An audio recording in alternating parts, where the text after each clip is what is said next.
list of Directory of Student Services. It's got the supportive services is the first one, but it's got all kinds of stuff. I know it's hard to see because it's so little here. But if you need to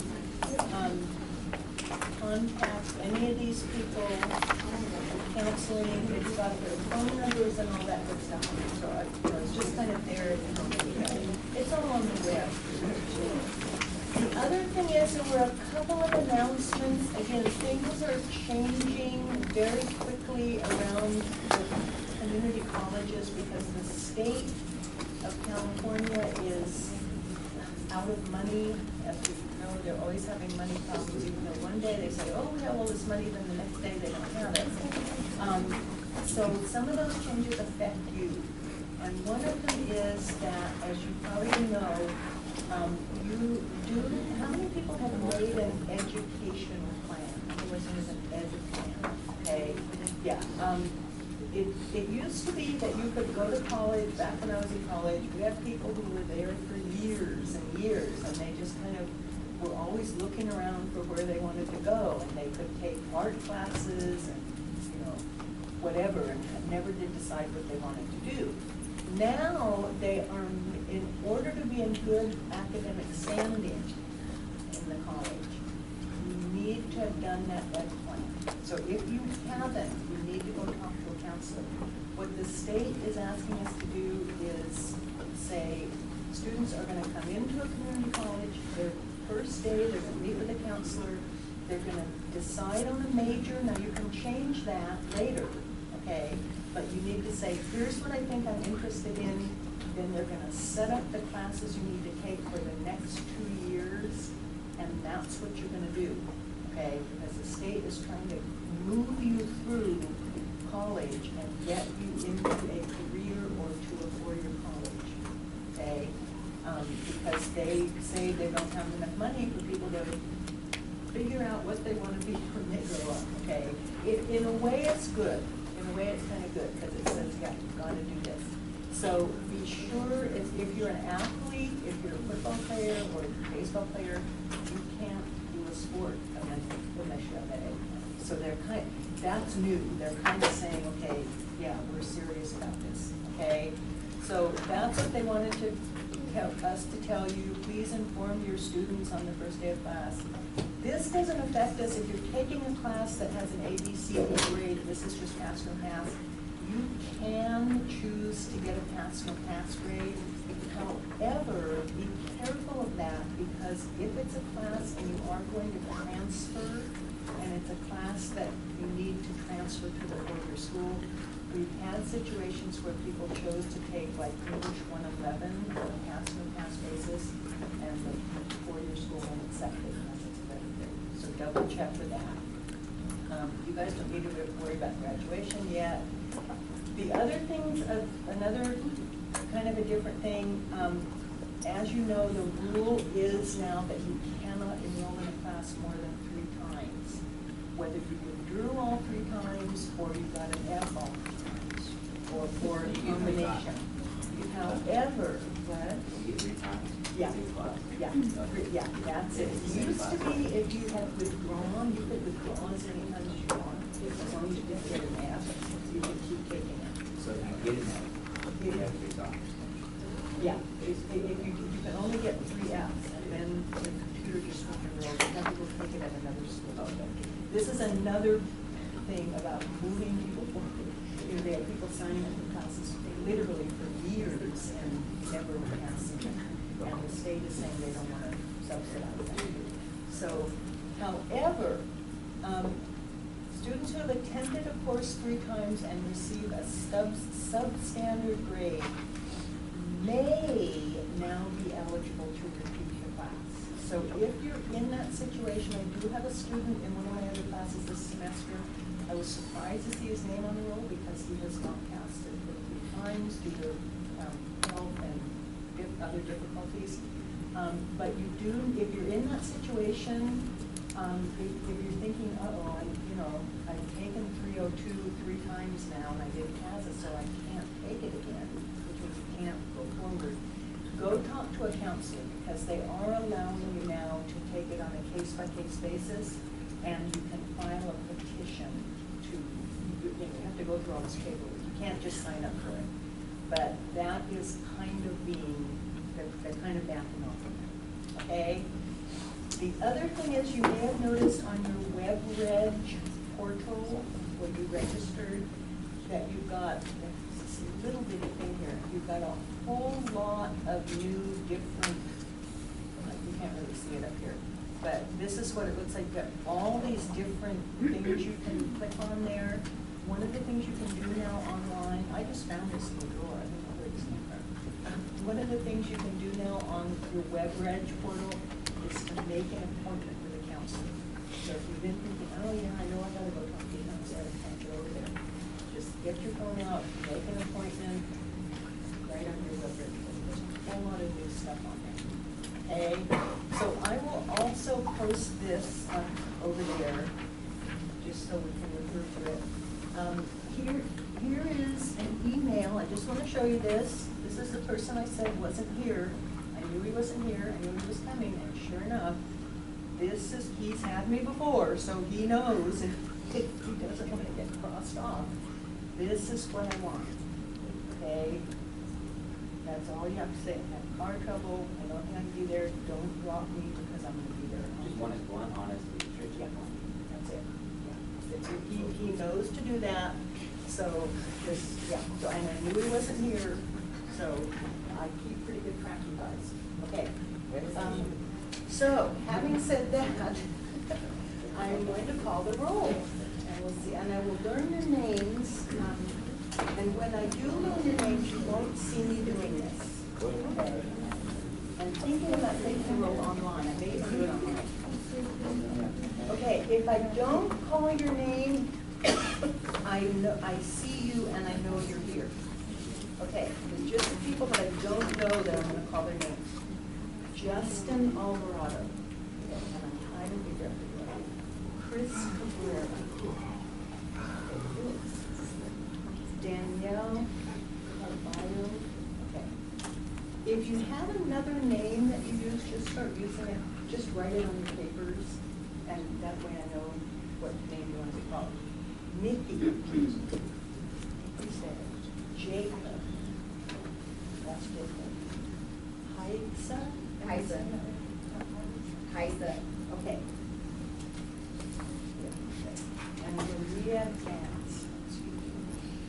Daniela Hernandez. So that's a Danielle and Lloyd Jaffa.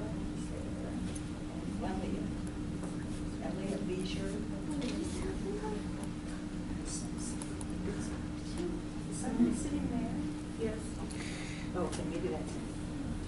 I know he's around because he's the only person, two people answered my email when I sent an email. I remember he was Christopher Lowentree. That's Christopher. Araceli. Okay, and Joanna Ermanian. I do know who you are. Okay, now that's me. Angel Ramirez.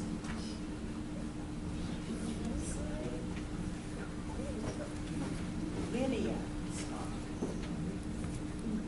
And Gia is here. And that's it. Everybody else I know. Okay. Okay, so this will be easy. It'll be easy because I only have to learn about half the names, not all of us. Okay, now, on your syllabus, before we look at this, that's actually part of it. Let's just look at what it says. So one of the things I'm going to say to you again and again in class is be sure you are looking at the syllabus before and after class every day. Before class, so you know what we're doing, and after class, so you know if you have any homework. Okay? So we've done this. We're going to do this. Tonight you have homework. Read page 21 to 30, and all the assignments obviously are in this book. Do practice 1 on page 22 to 23 and practice 6 on page 29. Again, you can type, you can do it in pen, whichever. Okay? Read this sheet and the green sheet carefully. So go back over them. I know we went over the green sheet pretty fast. books if you haven't already, or otherwise make sure you have access to one. Sign the student agreement and return it if you did not do so in class. Okay, that's what I handed out while you guys were out on the break. This is, like I said, the green sheet is a contract. You'll notice this is also green. Basically what this is saying is that you understand the class rules and regulations. Usually what happens with these is I collect them and they go in my drawer and they just stay there all semester. But the reason I have them, you can probably guess, over 25 years of teaching, I've run up against every kind of problem and I have something to solve it. Every couple of semesters, I get somebody who comes and says, you never told me you would drop me if I missed 4 classes, and I pull this out and I say, not only did I tell you, but you signed a sheet saying you understood it, okay? So that's what this is about. Please, and I know you've heard this before, do not sign something without understanding what you're signing. If you want to take this home, then look it over some more and then bring it back, that's fine. Otherwise, I'm going to collect this and the pink sheet, or not pink, yours wasn't pink, which is white, the white questionnaire before you leave things. Okay, so that's what this is. Okay, so in your book, this is what you're going to be reading, this Getting Started, the Fundamentals. Basically, like I say, the planning and drafting and revising and preparing the final draft of any paper is important. The first step in that process, as you probably have heard in other English classes, is called pre-writing. So that's what we're going to start with, is the pre-writing. And the way that we're going to do this is you're going to go to page 21 and 30.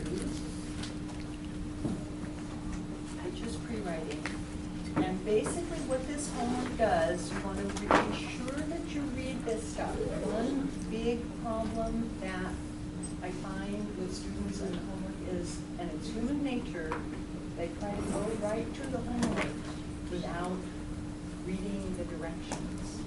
And then they don't understand what you're doing. Okay, so be sure you read everything first.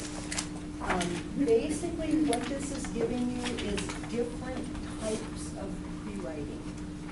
There are as many different kinds of pre-writing as there are people in the class, okay? This is talking about listing. You just take a word and you do some free association. If I say writing to you, list 10 words that come to your mind when you think of writing, okay?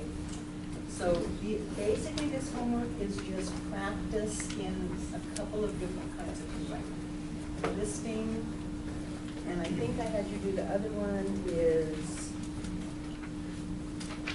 pre-writing, brainstorming. Okay? There are a couple of other ways in there that you can think about. One of them you have probably seen before. Has anyone ever done this kind of pre-writing? Clustering and brainstorming, yeah. Just, and again, that goes back to this kind of stuff, okay? Has anyone ever done cubing?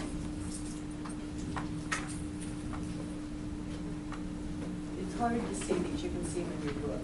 This says free associate, compare, argue, and apply. Very honestly, that looks too confusing to me. But if you like that, one of the things about pre-writing in this class, I do want you to do some of it, and I'm going to give you some paperwork to do that shows you've done some kind of pre-writing. But for me, this is too complex, but if it works for you, by all means, do it.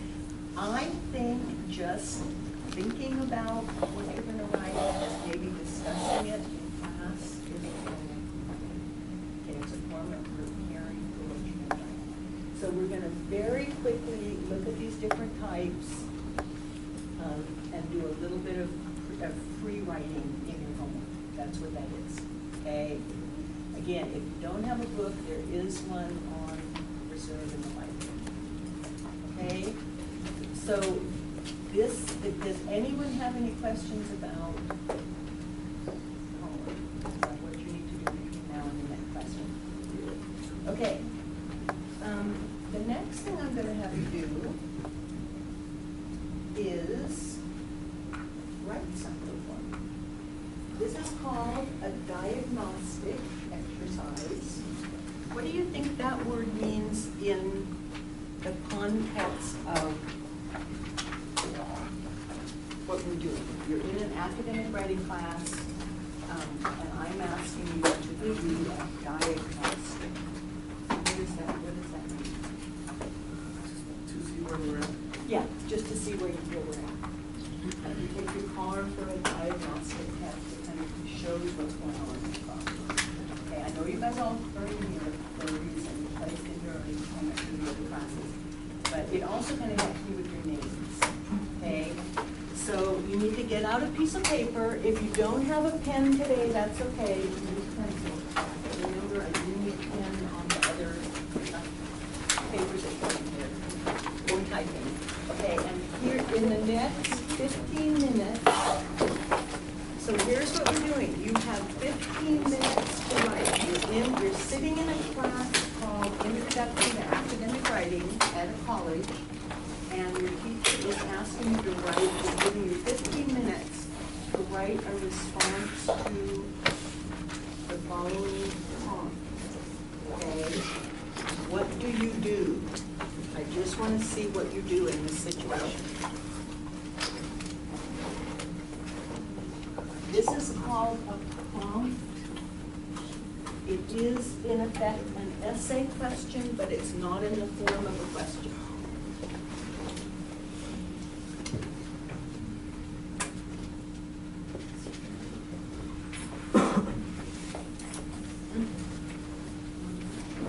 If you finish before 15 minutes, you can bring it up and put it in and leave.